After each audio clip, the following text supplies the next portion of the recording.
Ngasisu mahausaagumna mayamgidamakta nungairaba Phunga wari ama puduna lakjari. Wari asibu ibirakpina Pepe Thokchom. Wari asigi mamingna Lairembigi bor Phanglabi Nungshiton. Thaina mamangai Nungshiton kaubi laisabi macha ama lairami. Nungshiton apokma mama laikhidre. Mama tonga laibani. Mapasu mama tonbu pusilakpa chahi amamuk lairamlaga laibak thiba thaudok amada laikhidre.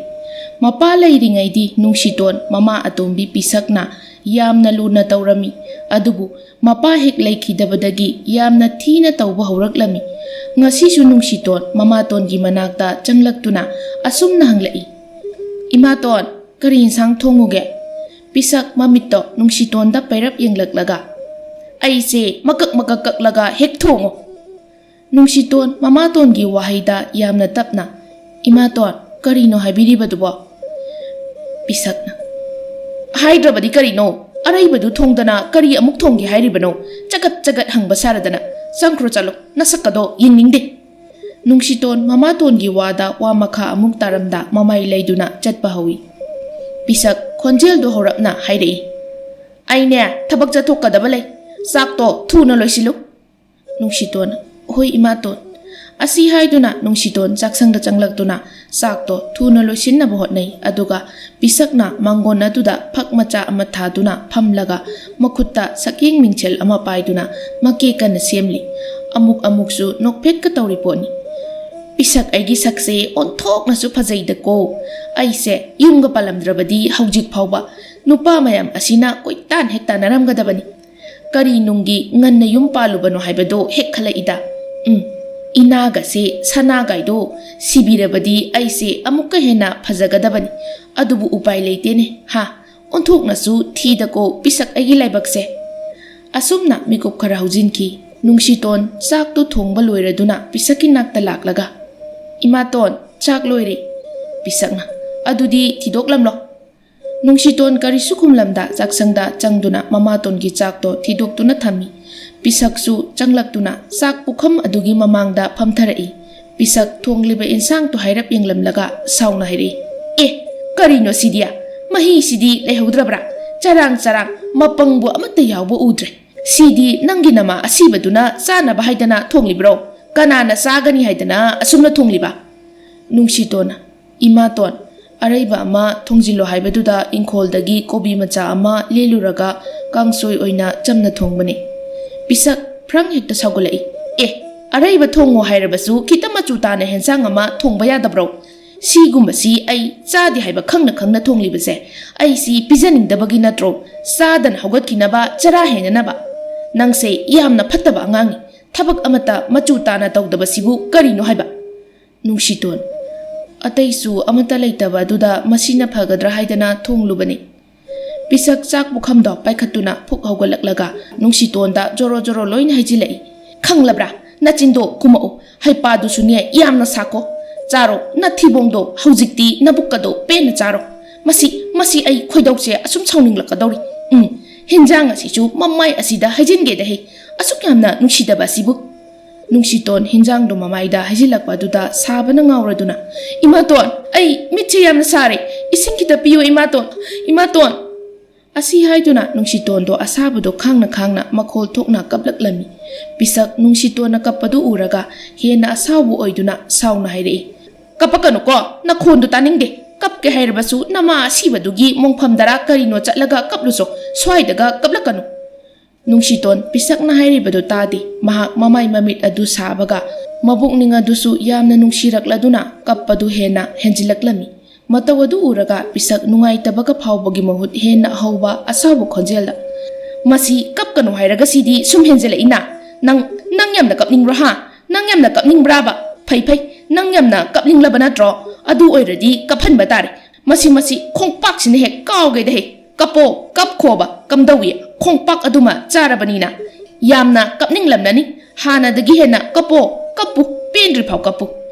Amuk khakta kawbasi pendeda kharaga kauksinge da he khangbra do kapningadi kapoba. Asi haiduna pisakto chaksangdagi sauna thokre. Nungshiton asabane mamatona mafam khangdana kauksin birambaga kaiga chaina duna kaptuna lehawi. Asumna numit asimasu hokre. Mathangi numitni amubidu tharogi yumda tharobu kauraduna changlei. Tharo! Ho tharo! Tharogi mabungduna. Amubiya nang laira. Amubina.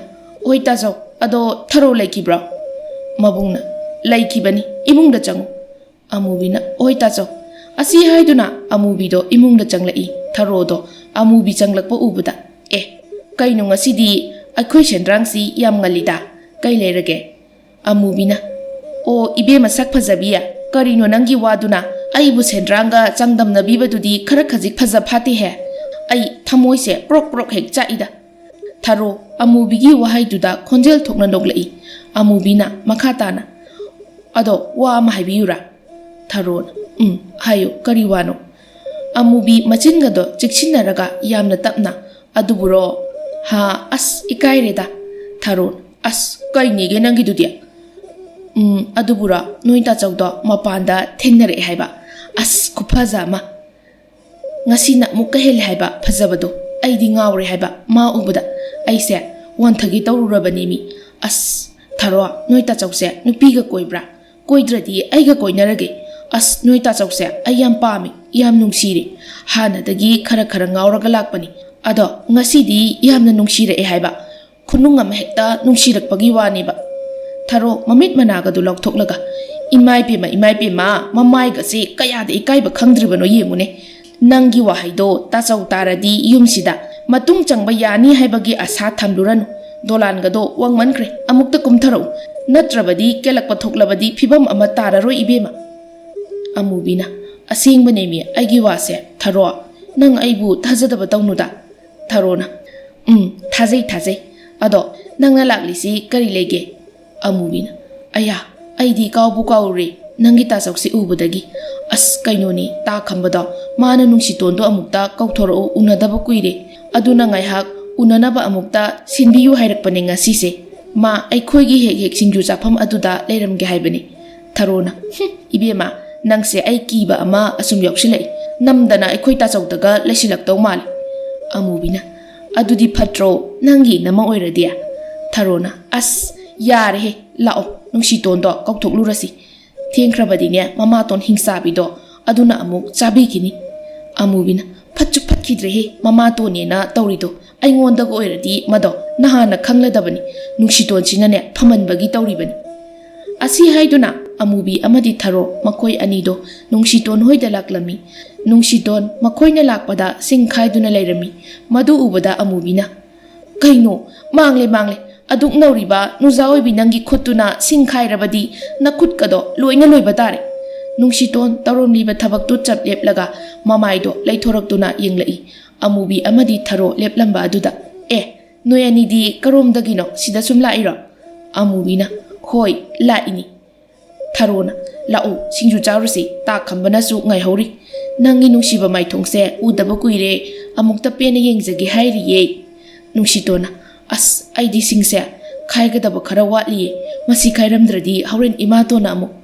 Tharona singbu kaino ai hekta khaige somda lairiba khara sinatro nang amuk khayu ai amuk khaige amubisu adum khara khaijani ai khoi ahum puna tawradi thuna su loirani ado noina matondu leitro. Nungshitona leitiye ayuktagi thokibani kadaida chatkibano khangde watli halakadabadi. Amubina adudi tanyam chare singcha sat khaidoklasi aduga ta khambado hekta unarurasi ai khoisu tanjasi lauraga singju khita chahauge. Tharona is ibema nanga laubasisu lawidako laisabiga mande haimia mau thibong yamna lawbido mal. Amubina kariya. Nungshitona as nakoyani gido mohoroklaba. Asumna makhoi nupi ahum changduna yamkhraba sing ado khaiba loisiladuna khambabu unaba thoklai. Mafamdu yaurabada amubina ta khamba pena yengja horoko aikhoi singju hairam lage. Asi hairamduna amubi amadi tharo anido chatkre. Khamba amadi nungshiton ani khaktangai hore. Khamba makhoi anina chatkrabada nungshiton yengjarai. Adubu khamba nungshiton bu hek ubada yamna pakatna. Nungsiya kaigino nangi maisina asuk yamna nganglibase. Karigino kari tawbagino sidia. Nungshiton khambana hanglibado thaidoknaba hotnarai. Ai unase haibabu kai lege. Khamba Nungshiton gi mataudu khangbana tapna imatona taurira. Nungshiton handakti karisu kumlakte mataududa khambana amuksu. Hayo karigi tumina leiribano. Nungshiton tapna. Khamba Nungshiton gi wada mahak kudak aduda pisakpu hatningba phawbo yawi. Khutum ado chetna tasinduna ngaihak leiramlaga tapna. Nungsia nang aiga punna chatkrasi yumduda hankranu. Ai nangbu yumduda amuk changhankiba ai pamdri. Nungshitona ta khamba aibu warobiganu mado ai haujikidi yaba ngamloi matam kharadi leijakhige. Khambana Nungshia nangbu yang warabo. Ta khamba ai wadi ai yamna nungaina leyi. Khambana Nungshia nangse yam phai aduk wana nangi namatongi sarai kayado numit khudingi khanglibado maithongda mami amata tahanda ai wadi nungaina lei haina haiba ngamlibase. Nangbo aigi nungsibi nungsi oina phangjabase ai kayada laibak phariban. Nungshiton ta khamba Nungsi ai nang nangayu haiba matamdo adu phaw ngaijagi. Ai nangbu yamna nungsiye. Asumna numit asima su hawkhre nongma nongma haujinki. Pisaktu Nungshiton bu lak lak tana kauri. Hai Nungshiton! Nungshiton! Nungshiton mamaton na kauri badu tabada yamna pakhatna mamaton gi nakta sangsinjare. Imaton kari haige. Nangbu ngasaidagi karaida lairubage. Asuk yamna kanna kauri base nanado amata tadrabro haiba. Nanado tadragana saksangdagi thangdu puthoro. Aine lenthat bige. Nungshiton pisakna hairibado karisu kumde tumina adumak leptuna le. Pisak ngangba yaba nganglaba tungda sumna haire. Tu asida leiriba pisingse ngasigi numita kangnabasu hayeng ne setkadabani. Nungshiton mamaton gi waduda yamna kina tapna sumna haijari. Ima ngasidi kangdaw mandiye nongse tarakadaba yamna male yamna mange subudi surage kangba kangdabadi ai tamba ngamdiye. Pisak sauna hai aina nangoda wachoi nganglau haikibinate pise kangnaba ngasigi numitchida su haibani. Nungshiton karisu khumludre khumlubada kanararoi khangbana tapna phisingdo paikhatuna turel tamna suba lakli. Mahakna lakpagi lambida khambado thengnarami. Khambana Nungshiton ubada asumna kaurei. Nungshia nangdi kadaidano? Phi mayam sidi onthokna su yamkhredako. Nangbu phi mayam asi ngasi loina sudoiro. Nungshiton atapa khonjelda. Oi ta khamba imaton gi phisingse hayeng setkadabani hai. Ngasi kangnaba sugadoribani. Khamba khajik ngakna ha ngasi kangnaba. Asi haiduna khambado nongthakta amuk yengkhali aduga makhata na amuk haire. Kainu nangna haidubo kamaina kangba ngamdorigi ngasidi nong sisu tarakadabagi ngairaga leire. Nungshiton khangdiye adota khamba ai phisingse turelda mukta surukige natrabadi nongse tarakpana hanba tare. Khamba Nungshiton da hairap yenglaga tapna hoi asumna Nungshiton turel tamna laktuna phi suba haurami. Khamba su Nungshiton bu tung hanna hanna yengduna adumak chatkirami. Matamde sung haujinkre Nungshiton phidu suba loiraduna mayumda laktuna leiriba polangkhoktuda phising adu phauramduna imungda changlai. Mahak changlakpa ubada pisakna phi khara khajikhak suba duda matamse loina heklawida aduk yamna tappadi thabakse kamaina nangdorige. Nungshiton karisu khumde tuminyale. Pisak makhata na hairei. Chatlu chakhumdagi patra ama lauthokluso aduga maningi iche thambal hoidagi chuhing khara lauruso aina hairei hayu. Nungshiton hoi imaton asi haiduna Nungshiton chaksangdagi patra ama lauraduna chuhing lauba chatkirami adubu Nungshitona chatlingai ngasai makhai mangduna leiramba nong ado kanna hekta chuba horaklami.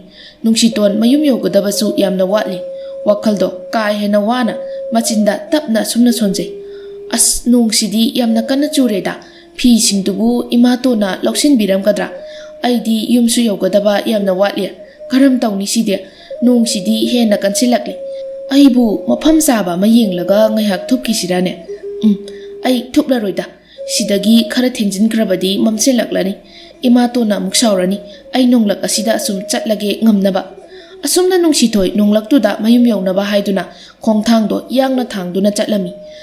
Lepa leita chatlakpana mayum yaure urai phi singduna nonglak aduda ꯄꯣꯂꯥꯡꯈꯣꯛ ꯑꯗꯨꯗ ꯌꯥꯟꯗꯨꯅ ꯂꯩꯔꯤꯕꯗꯣ ꯃꯗꯨ ꯎꯕꯗ ꯅꯨꯡꯁꯤꯇꯣꯟ ꯈꯣꯡꯊꯥꯡꯗꯣ ꯍꯦꯟꯅ ꯌꯥꯡꯅ ꯊꯥꯡꯅ ꯆꯨꯍꯤꯡ ꯌꯥꯎꯕ ꯄꯥꯇ꯭ꯔꯗꯣ ꯃꯐꯝ ꯆꯥꯅ ꯊꯝꯂꯕ ꯃꯇꯨꯡ ꯐꯤꯁꯤꯡꯗꯨ ꯑꯃꯨꯛ ꯇꯍꯥ ꯂꯧꯁꯤꯟꯗꯨꯅ ꯏꯃꯨꯡꯗ ꯆꯪꯂꯛꯏ꯫ ꯄꯤꯁꯛ ꯅꯨꯡꯁꯤꯇꯣꯟ ꯎꯕꯗ ꯌꯥꯝꯅ ꯅꯨꯡꯉꯥꯏꯅ ꯐꯝꯂꯒ ꯑꯁꯨꯝꯅ ꯍꯥꯏꯔꯛꯏ, "ꯅꯪ ꯂꯥꯛꯑꯕ ꯑꯣꯏꯔꯦ? ꯅꯈꯣꯡꯗꯨ ꯀꯔꯝꯃꯥꯏꯅ ꯊꯥꯡꯂꯒ ꯂꯥꯛꯀꯦ ꯍꯥꯏꯕ? ꯌꯥꯝꯅ ꯊꯥꯞꯄꯁꯨ ꯅꯠꯇꯦ, ꯈꯖꯤꯛꯇꯪ ꯌꯥꯡꯅ ꯊꯥꯡꯕ ꯌꯥꯗ꯭ꯔꯕ꯭ꯔꯥ ꯍꯥꯏꯕ? ꯅꯣꯡꯁꯤ ꯆꯨꯔꯛꯀꯗꯧꯔꯦ ꯈꯪꯂꯕꯗꯤ ꯌꯨꯝꯗ ꯐꯤ ꯃꯌꯥꯝ ꯑꯃ ꯐꯧꯍꯧꯔꯤ ꯍꯥꯏꯕ ꯅꯤꯡꯁꯤꯡꯗ꯭ꯔꯕ꯭ꯔꯣ?" ꯅꯨꯡꯁꯤꯇꯣꯟꯅ, "ꯏꯃꯥꯇꯣꯟ, ꯄꯤꯁꯛ ꯅꯨꯡꯁꯤꯇꯣꯟꯅ ꯍꯥꯏꯒꯦ ꯇꯧꯔꯤꯕ ꯋꯥꯍꯩꯗꯣ ꯃꯥꯅ ꯃꯔꯛ ꯐꯠ ꯊꯠꯆꯤꯜꯂꯒ, "ꯌꯥꯔꯦ, ꯅꯆꯤꯟꯗꯣ ꯑꯃꯨꯛ ꯈꯨꯝꯂꯛꯎ ꯍꯥꯏꯗꯦ꯫ ꯑꯩꯒꯤꯗꯤꯅꯦ ꯉꯁꯥꯏꯁꯨ ꯍꯥꯏꯈ꯭ꯔꯦ, ꯍꯧꯖꯤꯛꯁꯨ ꯍꯥꯏꯔꯤ, ꯐꯤꯗꯣ ꯉꯁꯤꯒꯤ ꯅꯨꯃꯤꯠꯇ ꯀꯪꯍꯟꯒꯗꯕꯅꯤ." ꯅꯨꯡꯁꯤꯇꯣꯟ, "ꯏꯃꯥ." ꯄꯤꯁꯛꯅ, "ꯍꯩ, ꯋꯥ ꯃꯈꯥ ꯇꯥꯔꯛꯀꯅꯨ, ꯆꯪꯈ꯭ꯔꯣ ꯆꯠꯂꯣ, ꯅꯁꯛꯀꯗꯣ ꯌꯦꯡꯅꯤꯡꯗꯦ, ꯑꯗꯨꯒꯅꯦ ꯆꯥꯛꯀꯗꯣ ꯉꯟꯅ ꯂꯣꯏꯁꯤꯜꯂꯨ, ꯑꯩꯅꯅꯦ ꯉꯥ ꯂꯩꯔꯒ ꯊꯝꯂꯝꯕꯅꯤ, ꯃꯗꯨ ꯍꯥꯎꯅ ꯊꯣꯡꯉꯨ." ꯅꯨꯡꯁꯤꯇꯣꯟ ꯀꯔꯤꯁꯨ ꯈꯨꯝꯂꯝꯗꯦ, ꯇꯞꯅ ꯆꯪꯈ꯭ꯔꯦ꯫ ꯑꯁꯨꯝꯅ ꯅꯨꯃꯤꯠ ꯑꯁꯤꯃꯗꯤ ꯍꯧꯈ꯭ꯔꯦ꯫ ꯃꯊꯪꯒꯤ ꯅꯨꯃꯤꯠꯅꯤ꯫ ꯉꯁꯤꯗꯤ ꯆꯨꯔꯝꯕ ꯅꯣꯡꯁꯨ ꯂꯦꯞꯈ꯭ꯔꯦ, ꯅꯨꯡꯁꯥ ꯌꯥꯛꯅ ꯁꯥꯔꯤ꯫ ꯅꯨꯡꯁꯤꯇꯣꯟꯗꯣ ꯉꯔꯥꯡ ꯆꯣꯠꯈꯤꯕ ꯐꯤꯁꯤꯡꯗꯣ ꯃꯃꯥꯇꯣꯟꯅ ꯍꯪꯂꯛꯂꯅꯤ ꯄꯥꯈꯠꯆꯗꯨꯅ ꯇꯍꯥ ꯂꯣꯏꯅ ꯄꯨꯊꯣꯔꯛꯇꯨꯅ ꯐꯧꯗꯣꯛꯂꯝꯃꯤ꯫ ꯑꯗꯨ ꯂꯣꯏꯔꯕ ꯇꯨꯡꯗ ꯆꯥꯛꯁꯪꯗ ꯆꯪꯗꯨꯅ ꯆꯥꯛ ꯑꯗꯣ ꯑꯃꯨꯛ ꯃꯩ ꯊꯥꯒꯠꯄ ꯍꯧꯏ꯫ ꯇꯥꯟꯖꯥ ꯑꯗꯨꯗ ꯍꯥꯏꯕꯒ ꯇꯧꯕꯒ ꯄꯤꯁꯛꯇꯨ ꯆꯪꯂꯛꯇꯨꯅ ꯑꯁꯨꯝꯅ ꯍꯪꯂꯛꯏ, "ꯍꯩ, ꯉꯔꯥꯡ ꯁꯨꯈꯤꯕ ꯑꯩꯒꯤ ꯐꯤꯁꯤꯡꯗꯣ ꯀꯗꯥꯏꯗ ꯂꯩꯈ꯭ꯔꯦ? ꯄꯨꯔꯛꯎ, ꯑꯩꯅꯦ ꯆꯠꯇꯧꯔꯕꯅꯤ, ꯂꯣꯏꯁꯤꯟꯕ ꯍꯧꯔꯒꯦ, ꯑꯗꯨꯒ ꯅꯪꯒꯤ ꯆꯥꯛꯇꯣ ꯊꯨꯅ ꯂꯣꯏꯁꯤꯜꯂꯨ, ꯑꯩ ꯊꯦꯡꯂꯕꯅꯤ." ꯍꯥꯏꯔꯛꯂꯤꯕ ꯋꯥꯗꯨ ꯇꯥꯕꯗ ꯅꯨꯡꯁꯤꯇꯣꯟ ꯃꯃꯥꯇꯣꯟ ꯄꯤꯁꯛꯇ ꯌꯥꯝꯅ ꯀꯤꯅ ꯌꯦꯡꯂꯛꯂꯒ ꯑꯇꯞꯄ ꯈꯣꯟꯖꯦꯜꯗ ꯑꯁꯨꯝꯅ ꯍꯥꯏꯔꯛꯏ, "ꯏꯃꯥꯇꯣꯟ, ꯄꯤꯁꯛ ꯃꯃꯤꯠꯇꯣ ꯈꯨꯏꯖꯤꯜꯂꯞ ꯇꯧꯅ, ꯍꯥꯏꯗꯤ ꯀꯔꯤꯅꯣ, ꯐꯤꯗꯨ ꯄꯨꯔꯛꯎ ꯍꯥꯏꯔꯒ?" ꯅꯨꯡꯁꯤꯇꯣꯟꯅ, "ꯏꯃꯥꯇꯣꯟ, ꯐꯤꯁꯤꯡꯗꯣ ꯀꯪꯗ꯭ꯔꯤꯌꯦ." ꯄꯤꯁꯛ ꯃꯃꯤꯠ ꯃꯅꯥꯗꯣ ꯆꯐꯨꯃꯨꯛ ꯂꯧꯊꯣꯛꯂꯒ ꯁꯥꯎꯅ ꯂꯧꯈꯠꯂꯛꯏ, "ꯀꯔꯤ?" ꯅꯨꯡꯁꯤꯇꯣꯟꯅ, "ꯉꯔꯥꯡꯗꯣ ꯅꯣꯡ ꯆꯨꯕꯗꯨꯗ ꯑꯃꯨꯛ ꯆꯣꯠꯈꯤꯗꯨꯅ ꯀꯪꯕ ꯉꯝꯗ꯭ꯔꯦ, ꯑꯗꯨꯒꯤ ꯍꯧꯖꯤꯛꯇ ꯅꯨꯡꯁꯥ ꯊꯣꯛꯂꯛꯄꯁꯤꯗ ꯃꯄꯥꯟꯗ ꯐꯧꯔꯝꯕꯗ ꯉꯥꯏꯔꯤꯌꯦ." ꯄꯤꯁꯛ ꯍꯥꯏꯔꯛꯂꯤꯕ ꯋꯥꯗꯨ ꯇꯥꯕꯗ ꯁꯥꯎꯕꯅ ꯃꯩ ꯍꯧꯔꯦ꯫ ꯃꯍꯥꯛ ꯑꯁꯥꯎꯕꯗꯣ ꯍꯦꯟꯃꯟꯈꯤꯕꯅ ꯄ꯭ꯔꯞ ꯆꯪꯁꯤꯜꯂꯛꯇꯨꯅ ꯈꯪꯍꯧꯗꯦ ꯃꯩ ꯍꯧꯗꯨꯅ ꯂꯩꯔꯤꯕ ꯑꯆꯥꯛꯄꯁꯤꯡꯗꯣ ꯇꯥꯞ ꯑꯃ ꯂꯧꯈꯠꯂꯒ ꯅꯨꯡꯁꯤꯇꯣꯟꯒꯤ ꯃꯁꯥꯗ ꯃꯐꯝ ꯃꯔꯥꯡ ꯈꯪꯗꯅ ꯀꯟꯅ ꯐꯨꯕ ꯍꯧꯔꯛꯂꯝꯃꯤ꯫ "ꯈꯪꯕ꯭ꯔꯥ, ꯑꯩꯅ ꯉꯔꯥꯡ ꯀꯔꯤ ꯍꯥꯏꯈꯤꯒꯦ? ꯐꯤꯁꯤꯡꯗꯨ ꯂꯣꯏꯅ ꯀꯪꯍꯜꯂꯨ, ꯍꯌꯦꯡ ꯊꯕꯛ ꯆꯠꯄꯗ ꯁꯦꯠꯀꯗꯕꯅꯤ ꯍꯥꯏꯈꯤꯕ ꯅꯠꯇ꯭ꯔꯣ? ꯑꯩꯒꯤ ꯋꯥꯗꯨ ꯌꯥꯝꯅ ꯊꯧꯑꯣꯏꯗꯕ ꯇꯥꯔꯕꯗꯤ ꯃꯁꯤ ꯈꯪꯕ꯭ꯔꯥ? ꯅꯅꯥꯗꯣ ꯅꯥꯃꯗ ꯇꯥꯔꯒ ꯅꯥꯃꯗ ꯊꯣꯛꯈꯤꯕ꯭ꯔꯥ ꯍꯥꯏꯕꯅꯤꯗ." ꯅꯨꯡꯁꯤꯇꯣꯟ ꯀꯞꯇꯨꯅ, "ꯏꯃꯥꯇꯣꯟ, ꯑꯩꯕꯨ ꯐꯨꯕꯤꯒꯅꯨ, ꯑꯩ ꯌꯥꯝꯅ ꯅꯥꯏ." ꯄꯤꯁꯛ ꯅꯨꯡꯁꯤꯇꯣꯟꯒꯤ ꯃꯇꯧꯗꯨ ꯎꯔꯒ ꯅꯨꯡꯉꯥꯏꯇꯕ ꯄꯣꯛꯄꯒꯤ ꯃꯍꯨꯠ ꯍꯦꯟꯅ ꯑꯁꯥꯎꯕ ꯑꯣꯏꯗꯨꯅ ꯑꯆꯥꯛꯄꯁꯤꯡꯗꯨꯅ ꯌꯥꯝꯅ ꯀꯟꯅ ꯇꯝꯊꯤꯅ ꯐꯨꯔꯝꯃꯤ꯫ ꯑꯁꯨꯝꯅ ꯄꯨꯡ ꯈꯔ ꯍꯧꯖꯤꯟꯈ꯭ꯔꯦ꯫ ꯑꯃꯨꯕꯤ ꯑꯃꯗꯤ ꯊꯔꯣ ꯃꯈꯣꯏ ꯑꯅꯤꯗꯣ ꯂꯝꯕꯤꯗ ꯁꯨꯝ ꯆꯠꯂꯝꯕꯗꯒꯤ ꯈꯝꯕꯅ ꯃꯈꯣꯏꯕꯨ ꯀꯧꯗꯨꯅ ꯈꯝꯂꯛꯂꯝꯃꯤ, "ꯊꯔꯣ, ꯑꯃꯨꯕꯤ." ꯃꯈꯣꯏ ꯑꯅꯤꯁꯨ ꯈꯝꯕꯒꯤ ꯈꯣꯟꯖꯦꯜꯗꯨ ꯇꯥꯕꯗ ꯈꯝꯕꯒꯤ ꯃꯥꯏꯀꯩꯗ ꯁꯠ ꯌꯦꯡꯊꯣꯔꯛꯏ꯫ ꯑꯃꯨꯕꯤꯅ ꯁꯠ, "ꯇꯥ ꯈꯝꯕ." ꯈꯝꯕ ꯅꯣꯛꯐꯦꯠ ꯇꯧꯅ, "ꯅꯈꯣꯏ ꯑꯅꯤꯕꯨ ꯊꯕꯛꯀ ꯂꯩꯍꯧꯔꯤꯕꯣ?" ꯊꯔꯣ ꯈꯝꯕꯒꯤ ꯃꯇꯧꯗꯨꯗ ꯅꯣꯛꯐꯦꯠ ꯇꯧꯅ, "ꯇꯥ ꯈꯝꯕꯒꯤꯁꯤ ꯋꯥ ꯑꯃ ꯍꯥꯏꯅꯤꯡꯕ ꯌꯥꯝ ꯃꯥꯜꯂꯤꯗ, ꯀꯩ ꯋꯥꯅꯣ ꯍꯦꯛꯇ ꯍꯥꯏꯌꯨ, ꯊꯕꯛꯀ ꯑꯃꯠꯇ ꯂꯩꯍꯧꯗꯦ." ꯑꯃꯨꯕꯤꯁꯨ ꯃꯇꯦꯡ ꯄꯥꯡꯁꯤꯜꯂꯛꯏ, "ꯀꯩꯅꯣ ꯊꯔꯣ, ꯇꯥ ꯈꯝꯕꯅ ꯑꯩꯈꯣꯏ ꯀꯧꯔꯛꯏꯁꯦ ꯃꯔꯝ ꯑꯃꯗꯤ ꯁꯣꯏꯗꯅ ꯂꯩꯔꯝꯃꯗꯕꯅꯤ, ꯅꯠꯇ꯭ꯔꯕꯗꯤ ꯀꯧꯕꯤꯔꯛꯇꯧ ꯂꯩꯇꯤꯌꯦ. ꯇꯥ ꯈꯝꯕ, ꯑꯩꯈꯣꯏꯒꯤ ꯏꯇꯥ ꯅꯨꯡꯁꯤꯇꯣꯟꯗ ꯀꯔꯤ ꯄꯥꯎ ꯆꯦꯜꯂꯨ ꯍꯥꯏꯕꯅꯣ, ꯍꯥꯏꯔꯣ, ꯑꯩꯈꯣꯏꯅꯦ ꯆꯦꯟꯕꯤꯔꯒꯦ." ꯈꯝꯕ ꯅꯣꯛꯂꯒ, "ꯑꯁ, ꯅꯣꯏꯁꯤꯗꯤ, ꯃꯥꯗꯣ ꯉꯥꯛꯇꯧꯅꯁꯤ, ꯊꯣꯛꯂꯛꯎ ꯑꯝꯇ ꯍꯥꯏꯕꯤꯌꯨ." ꯊꯔꯣꯅ, "ꯇꯨ, ꯑꯩꯅ ꯍꯥꯏꯗ꯭ꯔꯣ, ꯁꯤ ꯑꯣꯏꯔꯝꯃꯅꯤꯁꯦ, ꯑꯩꯗꯤ ꯈꯪꯂꯕꯅꯦꯕ." ꯑꯃꯨꯕꯤꯅ, "ꯍꯣꯏ, ꯑꯗꯨꯗꯤ ꯇꯥ ꯈꯝꯕ, ꯉꯥꯏꯍꯥꯛ ꯉꯥꯏꯕꯤꯔꯝꯃꯨ, ꯑꯩꯈꯣꯏꯅꯦ ꯑꯃꯨꯛꯇ ꯆꯪꯂꯨꯈꯤꯒꯦ." ꯑꯁꯤ ꯍꯥꯏꯗꯨꯅ ꯑꯃꯨꯕꯤ ꯑꯃꯗꯤ ꯊꯔꯣ ꯃꯈꯣꯏ ꯑꯅꯤꯗꯣ ꯅꯨꯡꯁꯤꯇꯣꯟꯒꯤ ꯃꯌꯨꯝ ꯇꯝꯅ ꯆꯠꯈ꯭ꯔꯦ꯫ ꯈꯝꯕꯁꯨ ꯃꯈꯣꯏꯕꯨ ꯊꯣꯛꯂꯛꯄ ꯉꯥꯏꯗꯨꯅ ꯂꯩꯍꯧꯏ꯫ ꯑꯃꯨꯕꯤ ꯑꯃꯗꯤ ꯊꯔꯣ ꯃꯈꯣꯏ ꯑꯅꯤꯗꯣ ꯑꯁꯨꯝ ꯂꯥꯛꯄꯅ ꯅꯨꯡꯁꯤꯇꯣꯟꯒꯤ ꯌꯨꯝ ꯌꯧꯔꯤ꯫ ꯊꯔꯣꯅ ꯈꯣꯟꯖꯦꯜꯗꯣ ꯍꯧꯔꯞꯅ, "ꯅꯨꯡꯁꯤꯇꯣꯟ!" ꯄꯤꯁꯛ ꯁꯥꯎꯅ ꯊꯣꯛꯂꯛꯂꯒ, "ꯀꯔꯤ ꯂꯩꯔꯦ, ꯏꯕꯦꯝꯃ ꯍꯣꯏꯕꯣ?" ꯑꯃꯨꯕꯤ ꯄꯤꯁꯛꯀꯤ ꯋꯥꯗꯨ ꯇꯥꯕꯗ ꯃꯕꯨꯛꯅꯤꯡꯗ ꯁꯨꯝꯅ ꯈꯜꯂꯤ, "ꯈꯣꯟꯗꯥꯁꯤꯗꯤ ꯅꯨꯡꯁꯤꯈꯤꯗ꯭ꯔꯦꯍꯦ." ꯑꯃꯨꯛꯁꯨ ꯅꯣꯛꯁꯤꯟꯅꯔꯒ, "ꯏꯃꯥꯇꯣꯟ, ꯅꯨꯡꯁꯤꯇꯣꯟ ꯂꯩꯈꯤꯕ꯭ꯔꯣ?" ꯇꯥꯟꯖꯥ ꯑꯗꯨꯗ ꯅꯨꯡꯁꯤꯇꯣꯟꯗꯣ ꯌꯥꯝꯅ ꯋꯥꯅ ꯌꯦꯅꯈꯥꯔꯣꯝꯗꯒꯤ ꯏꯁꯤꯡ ꯄꯨꯟ ꯑꯃ ꯄꯥꯏꯗꯨꯅ ꯊꯣꯛꯂꯛꯏꯕꯗꯣ ꯃꯈꯣꯏꯅ ꯎꯔꯛꯏ꯫ ꯑꯃꯨꯕꯤ ꯑꯃꯗꯤ ꯊꯔꯣ ꯅꯨꯡꯁꯤꯇꯣꯟꯒꯤ ꯐꯤꯕꯝꯗꯨ ꯎꯕꯗ ꯌꯥꯝꯅ ꯄꯥꯈꯠꯅ ꯆꯦꯜꯂꯛꯏ꯫ ꯑꯅꯤꯃꯛ ꯄꯨꯂꯞꯅ, "ꯅꯨꯡꯁꯤꯌꯥ, ꯀꯩꯅꯣ, ꯀꯅꯥꯅ ꯇꯧꯔꯤꯅꯣ, ꯑꯁꯨꯛ ꯇꯝꯊꯤꯅ?" ꯑꯃꯨꯕꯤꯅ, "ꯆꯩꯐꯝ ꯂꯣꯏꯅ ꯇꯥꯔꯦ." ꯊꯔꯣꯁꯨ, "ꯑꯁ, ꯏꯁꯤꯡꯁꯨ ꯍꯥꯜꯂꯦ, ꯃꯩꯅ ꯄꯣꯛꯈꯤꯕꯒꯤ ꯃꯑꯣꯡꯗ. ꯅꯨꯡꯁꯤꯌꯥ, ꯑꯁꯨꯛ ꯇꯝꯊꯤꯅ ꯀꯅꯥꯅ ꯇꯧꯔꯤꯕꯅꯣ?" ꯄꯤꯁꯛ ꯃꯈꯣꯏꯒꯤ ꯃꯇꯧꯗꯨ ꯌꯦꯡꯂꯒ, "ꯇꯧꯖ ꯁꯥꯔꯤꯁꯤ, Asi haiduna phet haidokduna yumdagi thokri. Amubi amadi tharo Nungshitonbu ningthina phamhalaga amukka hanna hangjilai. Nungsia kanana tawribano haibani. Nangna tumina sum leiribase karigino. Aikhoina hangba amata khumlaroi hairibra. Nungshiton handakti pakum pibagi mahut magi mata anibu konduna khonjel thongna kablai. Mataududa amubi amadi tharo makoi anido ngakna amaga yengnei. Nungshiton pena kappa yaba kaplabagi tungda thokibasingdo loina mata anigi maphamda lirami. Tharo amadi amubi makoi anidi waridu taraga pisakpu hatningba haibadu yauri. Amubi sauna haire. Madugi pisak haiba piklaga maru changbado ngasi amubi agi iti khangalugi. Mado makhoridu met khairaga hatoklugi ai yam pendeda. Mana duk yamna patridubu karigino ma hairisini aina.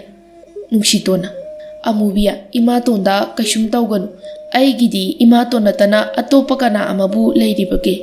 Imatona ngangba chaiba phuba tawdana kanana tawgani. Ai imatonda saudiye. Tharona adudani noina matonduna nathak karaga adum chatlido. Asumna makhoi singdo ngayhak wari sanaraba matung amubi amadi tharo makhoi anido Nungshiton hoidagi thoklaklei. Ngasaidagi makhoi bu thoklakpa ngairamba khamba Nungshiton yawbu udaba aduda machinda tapna. Mama tona thoklakpa yadrajala. Amubi amadi tharo khambana adumna leplingai yausilai khambana makhoida yengduna. Amubiya tharoa madi. Amubi yamna nungaitana laktre. Asi haiduna thokibasingdo khambagi maphamda dirami. Khambasu wari singdu taraga pisaki maphamda yamna saurami. Kudaktuda pisakpu hatpa ngamni khali.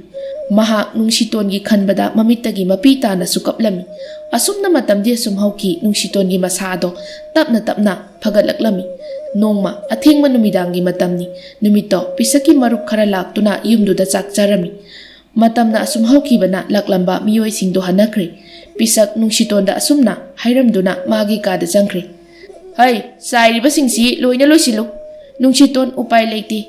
Matamdudi atuki matik thenglabani adubu thenglabasu thengna thabak mayamdudi matomta loisinba tarami.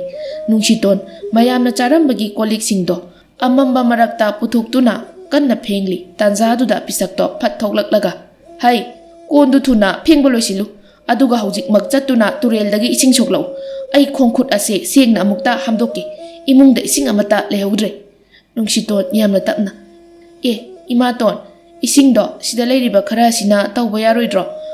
Haujik turelda chatpadu pisakna nangi adugi isingduna konaroidabagini aina hairibase. Madudi aisu ngasaina urene. Kondu hana thuna phengba loisilu aduga haujik mak tureldagi ising soktuna purau. Atai amata taba pamde aina hairibase sida taw. Nungshiton upai leite kolik singdu hana phengba chamba loisili. Loirabada sanabun ama paiduna ahingduda mama tonbu kibana turel tamna chatnaba haiduna thoklai. Mahakna thoklakpada lambidu kana su udre. Miyoi kana amagi khonjel tage phangdre. Tari bahaibabu arapada hui khongba kharaduni. Mambasu aduki matik mami. Mangda kari leiri haiba uba ngamba nati. Nungshiton lambido ayuk nungthilgi matamda akiba yauda matomta chatlabasu ahing asida yamna kirami. Masado cheng khaibagum thak nikpa makhai lambiduda makhongdo launa thangduna chatli. Asum leptana chalakpana turel du yauri. Adubu ngaklibadi mahakna turel adu yauba matamdadi turel adugi mapalda yamna ahal oirabi nupi ama phamduna leirambaduni. Nungshiton ahan adu ubuda karinu haina khali pak hekta changsinde. Asumna mahakna leiringai ahal oirabi nupi aduna. Isu nupi abok ising khajikta thaki aboki khanause kangmana abok karino matawri. Nungshiton wadu tabada wakhalda karino ahal asigi wasibo. Mana hairiba ising asidi manakta nakna leiri. Aduga karigino mana mangda leiriba ising se thakpagi mahut aingondagi ising thakke hairiba ahal asibu kanan. Asumna mahakna khanduna leiringai ahal oirabi nupi aduna amukasu. Isu nupi abokta ising khajikta pithau. Nungshiton ahenba wakhal amata khaludre. Isingdo mahaki sanabunduda khara soktuna ahal aduda pithaklami. Ahaldo isingdo kayamuk yamna khawranglabano khangde sanabunduma mikup phade thaksinkiba. Adu phawba oktrabada ahal aduna amukasu. Isu nupi abok isingse okte khajiktaga thakige. Nungshiton oiriba phibamdo yamna dengaklami adubu karisu hairubadi taude isingdo amuka na soktuna ahaldugi mabuk penaba pithaklami asum tauduna ahal aduna thaklibado phana yamdi yamli Nungshiton su thakki hairiba makai pithai asumna phana koina leiraba matung ahal oirabi nupi ado khanghaude masak matau yamna phajabi Lairembi ama olakpado Nungshiton Lairembi adubu ubada khurumjai Lairembi aduna Nungshiton nangi apamba ama hayu nahak aigi changyengda mai pakli nangi apamba posak ama hayu Nungshiton Lairembi ima aigi di apamba leijade Lairembi nahakpu aigi mit asina ubo phangjaba asina aigi di apenba oijari Lairembi aduna Nungshiton aigi changyengda hanjin hanjin mai pakle nangdi aduna nahaki nafamda aina khudol ama tamgi madudi nahakna nangi nachindudagi asengba achumba wa hairiba khuding nangi nachindagi mamal yamlaba sana lupa hira mani mukta kaya ama thokpo oijaru adubu nangna oidaba ama hek ngangbada thoklamba pumba amuk mangkini asumna hairamduna Lairembi ado swai launa mangkhri Nungshiton gi mangda thokibasingdo mahak haujikchu yamna ngakli angakpana yomsin khiduna mikup kharadi tumina leirami adubu mama tonbu amuk ningsinglaktuna isingdo thuna soktuna mayum tamna hatu hatu laklami pisak hanana mahakpu lakpa ngaiduna leirami pisak sauna sanabuna duma khak sokpada matam adukuina changlibadubu karigino lambida kari tawraga lei aina ngai hauri haibasi nang khangdabra imaton pisak Nungshiton gi mataududa saubuna mai hauri sauna prap changsilaktuna Nungshitonbu mafam marang khangdana phuba haurai ising soklu hairaga ahingsida kanaga kari tawuribano ha adu kuina changliba do nangna sanabun aduma sokpagi matamduda tararakti hangat handa chatpa yarani nachindu khumu kari tawraga leiruge haibane tumina lesingan Nungshiton mama tonbu kibana thokibasingdo tamlami adumna mahakna singbasindu lerakpada Lairembi duna hairambagum Nungshiton gi masinda mamal yamlaba sana lupa kaya ama thoklaklami mataududa pisakti maya umsinni kawkhre mahak wakhalda sumna khali sana mayam sidia is onthokna yamkhre pisak aina matam kuina dagi ngaijarakpa manglan khuding thungmo hairene kanadi aisu hojikmak turel tamna chatuna ahalduda isingdo pithaktuna Lairembi adudagi aigi apambase nirurage asi haiduna pisakto ahingni kawbo makai turel tamna laklami Nungshiton di mahakna phubodagi haugatpa phauba ngamda yamna wana lehawi pisak turel yaurabada Lairembi duna sayon ba ahal adu thengnare adubu mahakti ahal adugi maphamda napallamaga loinana isingdo pithakna bohotnarami matamduda ahal ado Lairembi olaktuna yamna sauna asumna hairamduna mangkhre pisak nangna tawjakhiba naral singdugi matung ina nahak ngasidagi narol thoktaba misak ama oina napunsido lelu mase nangi chapchaba chairakni pisak haujikta da wakhalakli mahakna kayamuk yamna laluraba haibado mahak kaptuna Lairembi dubu khamna bohna jai adubu upaidi laikide kaptuna mayum tamna chelakhi asumna matam khara haujinki haujikti pisak wakhal tare Nungshitonda thina tawrambado tawkhidre yamna luna tawrami Nungshiton mama tona wakhal tarakpa duda yamna haraujai khulleikai mi singnadi Nungshiton gi haukibasingdo khangbana pisakpu tanthokna bahairami adubu Nungshiton yakide adugisu mathakta haujikti Nungshiton Lairembi duna piramba boduna leita laira kaya amagi mateng panglami sahi khara haukre Nungshiton amadi khamba makoi anisu luhongduna yamna nungaina pankhi